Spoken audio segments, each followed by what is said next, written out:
This new edit is called Thessaloniki. It's this city in Greece that we went to for a week. I went with Pascal Moulard to visit Notis Agalis. They knew each other from Vans Europe. Pascal suggested to go visit Notis, and that's what we did.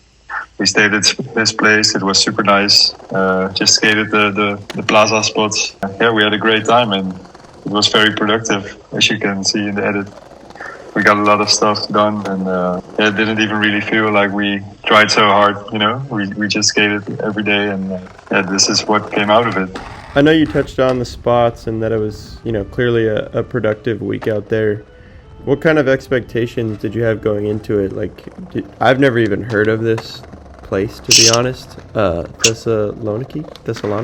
Yeah, Thessaloniki is in Greece, so a lot of people know it from Athens. It's got a pretty cool scene going on, and the people there really welcomed us and showed us around. And Notis is one of the more, famous famous guys there in the skate industry.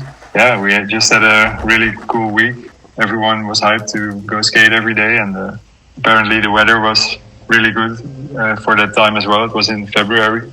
And we just went to the most basic spots there. There's a lot of other stuff too, but with Pascal, we just usually skate the plaza spots. And he was really hyped to go to the specific one with the ledges in a row. It's called White Tower. And we just skated there pretty much every day for a little bit, and we got some clips there. I've seen it for the first time in some Formula 1 tour with Nate Broussard and a bunch of other guys. Paul Shire. I always really liked that spot, so when Pascal showed me that spot, I was like, oh, sick. I know that. That's a sick one. Notice skates it a bunch in his parts too. He does a really crazy gap to lip slide on 2 of those blocks, like ollie up the first one and then gap to lip slide on the second one. Wow. It's insane. If you stand there, it's like no way you can make it.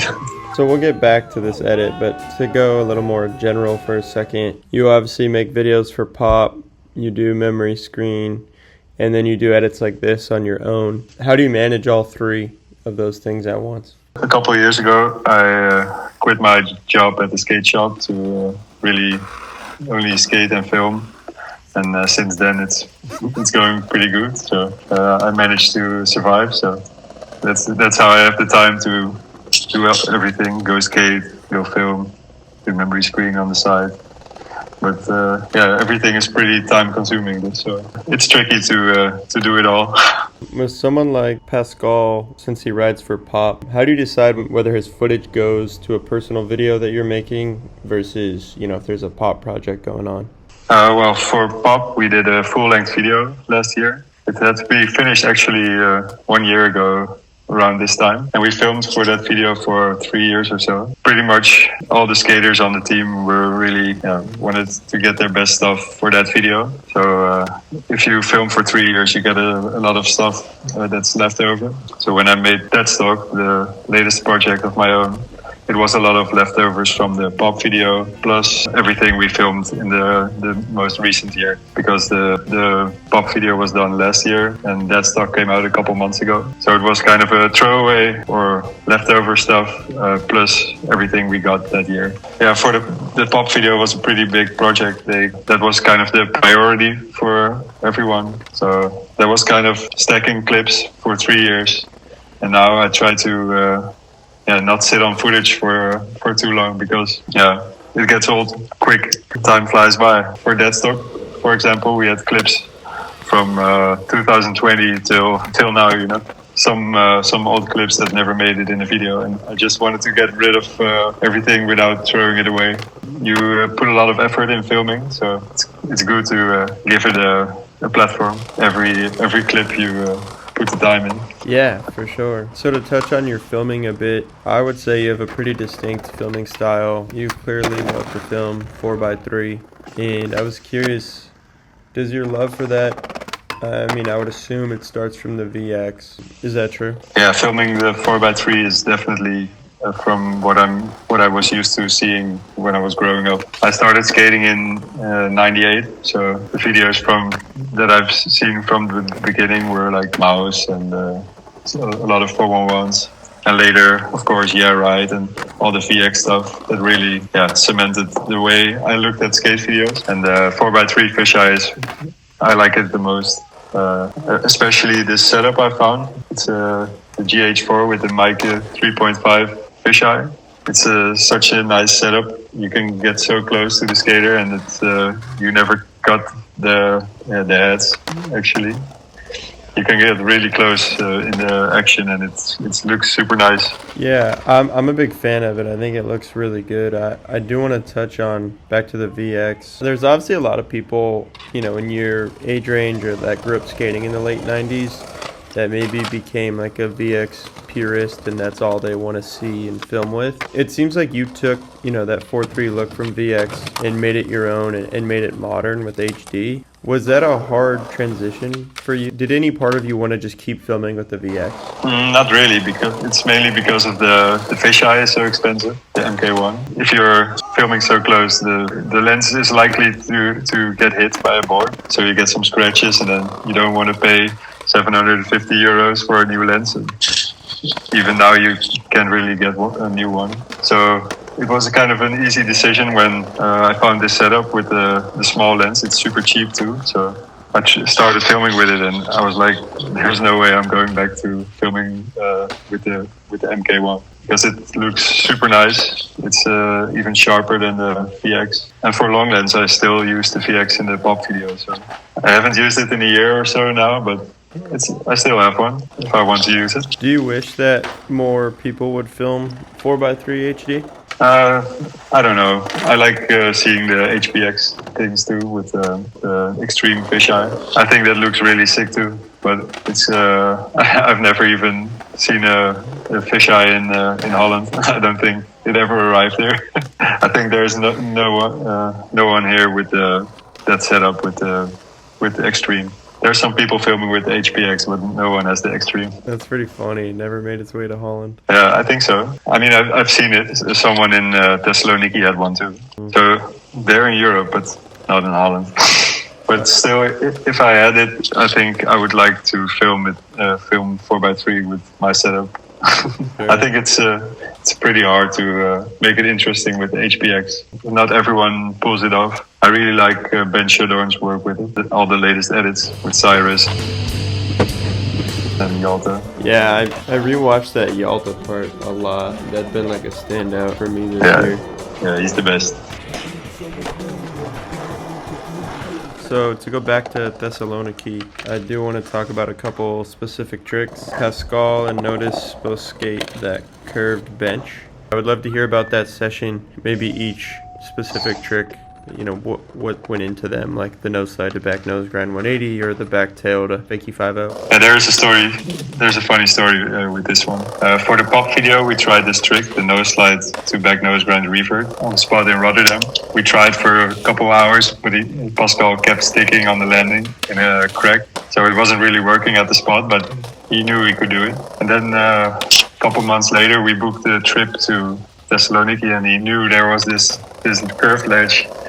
So he was like, I can do this trick here, probably. And then we booked the tickets. And right after, a couple of weeks after, there was this clip of Sean Paul. He does a half cap nose slide to crook 180 that way. He was like, oh shit, he almost does the same trick on that same spot. But we were like, fuck it, we're going to check it anyways and try the trick there, because we got so close in Rotterdam. We have to film it somewhere. So Pascal really wanted to go to that spot, and we skated there. He did some nose slides. He did a nose slide to 5-0, and then he started trying it, and it came pretty easy. He did it 2 times. That was it. And all the locals there, it's kind of a main spot there. There's a couple of those plaza spots. So a lot of people showed up at the session. So there were probably 4 people skating it at the same time. And Pascal did the nose slide to nose grind 180, and I think it inspired Notice to try something with the back tail. He was doing some back tails, and his trick came out of nowhere. He just did one. He was shocked. It's you see his reaction too in the video. He was kind of shocked that it worked, and he was all in doubt if it was good. He was like, no, it was sketchy. It was sketchy. And he tried again after that, but I think it was fine. It was just too random. He couldn't believe it, actually. No one could believe it. It's always sick when someone surprises themselves and kind of everyone on the session. Yeah, that was dope. And then after that, Pascal did the fakey tail flip out. And he did it so good too. He never really did that trick yet, so he was hyped to land it there too. Wow, so it was that was a productive session. That's sick. Yeah, for sure. The spot does look really good. Yeah, it's really crowded there, so you gotta kind of claim the spot. When you arrive, there's probably people sitting there, and then you gotta wait it out a little bit until it's free to go, and then start the session. But still, it's hectic with everyone walking around. Actually, one other trick, the back 180 fakey Manny fakey varial flip. I thought that one was really cool and pretty unique. You know, sometimes you'll see people do that trick, but they half cap flip out. So I like that he did the varial flip. What was the process like on that one? That was a spot. We had to take a bus for a little bit for outside of the city center. It was a really sunny day, but the footage is all kind of darkish because we spent the whole day there actually. We're just trying some different tricks, and in the end, Notice and Pascal were both battling their tricks, and it took a while, but they both came through. So it was a long day of hard work, but it paid off.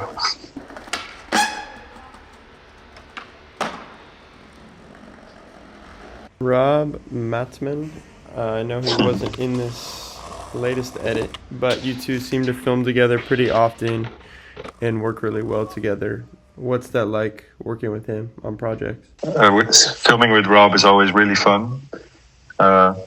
He's the kind of skater you just show up to a spot and he'll figure something out. He's not like the guy who plans it all out. It's just more spontaneous. You never know what you're gonna get, but he's always doing something, so it's pretty sick. Is there anything of Rob over the years, maybe a certain trick that stands out that you guys battled together? I think that backsmith could be a cool one on the long ledge. That was in the pop video from 2020-21.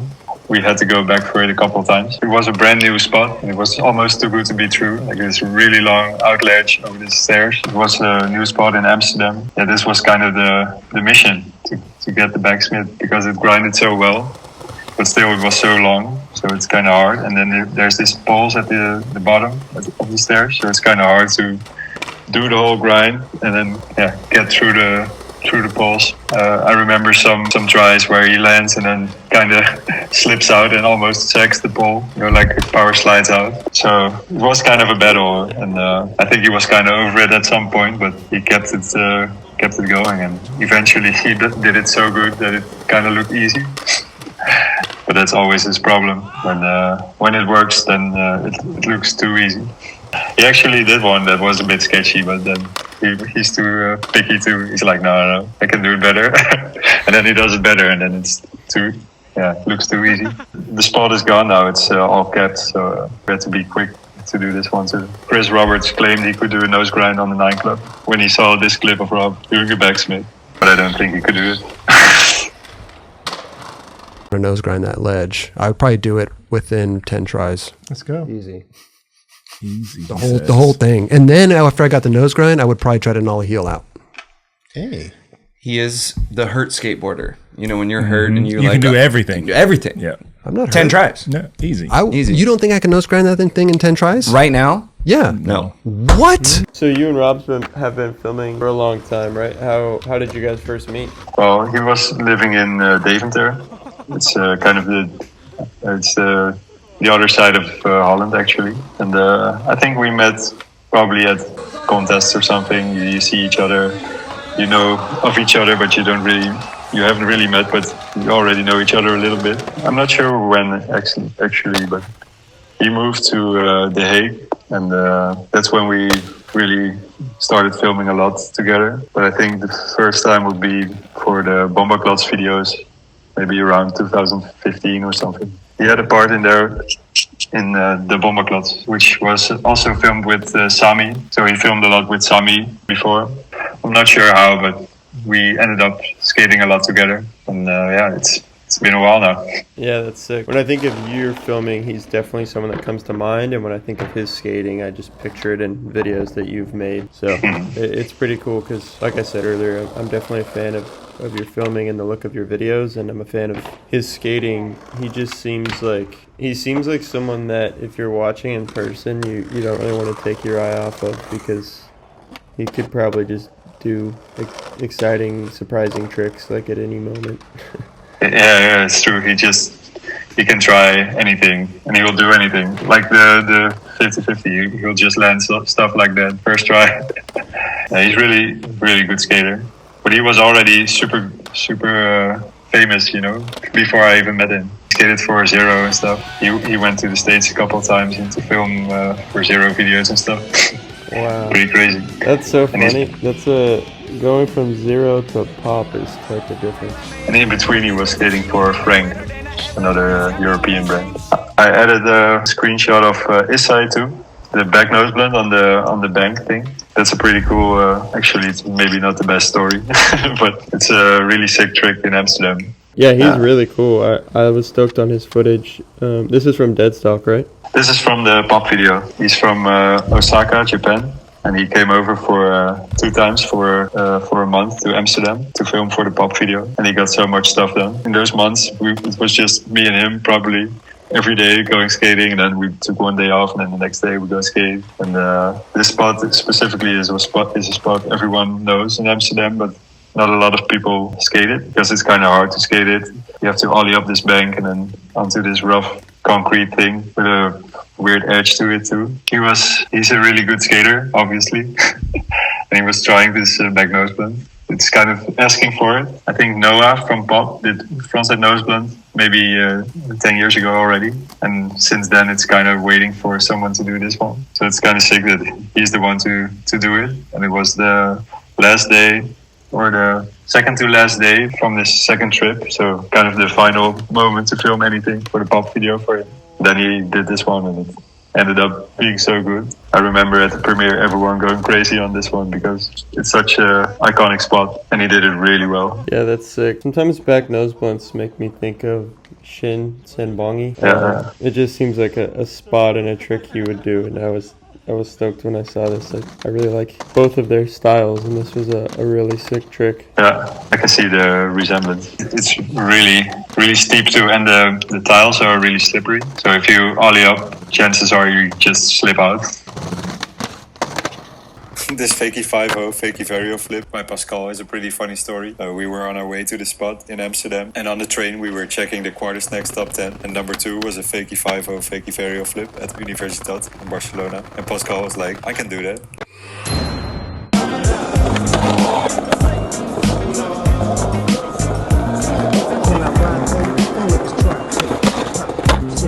Run that back, turbo.